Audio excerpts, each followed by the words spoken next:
નમસ્કાર ખેડૂત મિત્રો, સ્વાગત છે તમારું ખેડૂત ચેનલની અંદર। આજે તારીખ 10 માર્ચ 2025 ને વાર સોમવાર। આજના થરાદ માર્કેટ યાર્ડના તાજા બજાર ભાવ। તો ખેડૂત મિત્રો, આજે પણ થરાદ માર્કેટ યાર્ડની અંદર જીરુના ભાવ 4000 સુધી બોલાઈ રહ્યા છે। આજે પણ સામાન્ય ઘટાડો જોવા મળી રહ્યો છે, તેમજ બજાર 4000 આસપાસ નોંધાઈ રહી છે। જીરુમાં વધતા ઘટતા ભાવ જોવા મળી રહ્યા છે। વરિયાળીના ભાવ પણ સ્થિર જોવા મળી રહ્યા છે। તો ચાલો આપણે જાણી લઈએ કે રાયડો, જીરુ અને અજમાના ભાવ શું ચાલી રહ્યા હતા।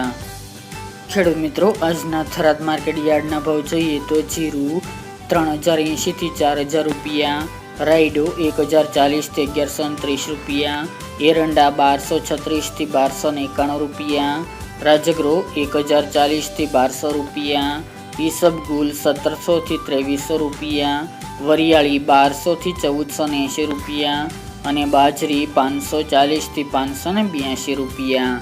તો ખેડૂત મિત્રો, આ આજના થરાદ માર્કેટ યાર્ડના તાજા બજાર ભાવ।